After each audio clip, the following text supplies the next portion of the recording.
नमस्कार, आप देख रहे हैं सत्ता की परख। यूपी की राजनीति में सियासी गर्मी बढ़ती जा रही है। जहां योगी सरकार जश्न की मुद्रा में है, तो वहीं विपक्ष योगी सरकार को घेरने की पूरी तैयारी में है। संभल की हिंसा में 5 लोगों की जान गई। पुलिस का दावा है कि गोली पुलिस ने नहीं, दंगाइयों ने चलाई थी। लेकिन सोशल मीडिया पर वायरल वीडियो संभल की कुछ और ही कहानी बयां कर रही है।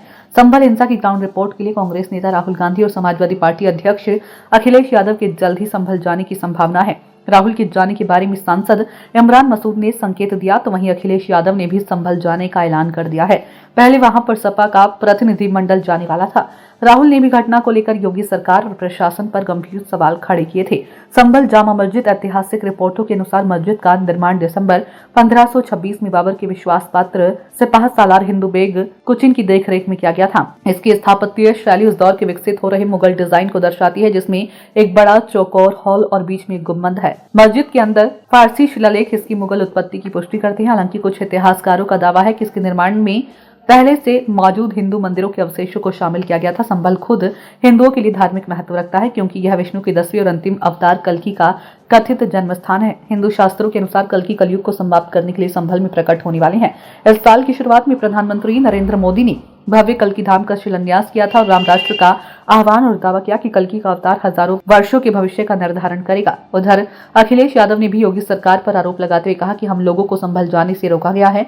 हम लोग तो संभल का हाल जानना चाहते हैं, अब मैं भी संभल जाऊंगा। भाजपा संविधान के उत्सव मनाने का ढोंग बना रही है। अखिलेश यादव ने आज के दिन संविधान के प्रति पूरे सम्मान की बात कही। उन्होंने संभल हिंसा पर सवाल उठाते हुए कहा कि आखिर दोबारा सर्वे क्यों कराया गया, हम लोग संविधान का उत्सव कैसे मनाएं, संभल में न्याय नहीं मिल रहा है। भाजपा संविधान को नहीं मानती। अखिलेश ने सांसद के खिलाफ झूठे FIR का केस किए जाने पर सवाल उठाते हुए पुलिस की भूमिका पर सवालिया निशान लगाया। उनका दावा है कि कई वीडियो में है जो संभल में पुलिस की कहानी को बयां कर रही है। वहीं अदालत द्वारा संभल के जामा मस्जिद का सर्वे कराए जाने से मुस्लिम पक्ष के मन में कई सवाल हैं।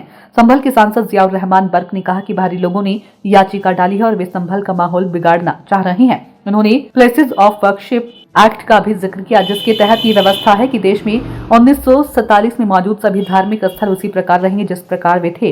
वे इस मामले में हाईकोर्ट जाने की बात भी कह चुके हैं। प्लेसेस ऑफ वर्शिप एक्ट में ये व्यवस्था की गई है कि देश की आजादी के बाद यानी 1947 के बाद जो भी धार्मिक स्थल में मौजूद थे वे उसी प्रकार रहेंगे जैसे में है। इस एक्ट का उल्लंघन करने पर सजा की व्यवस्था भी की गई है। 1991 में प्रधानमंत्री नरसिम्हा राव के समय वह एक्ट बनाना था, जिसका उद्देश्य धार्मिक स्थलों से जुड़े विवाद को रोकना था।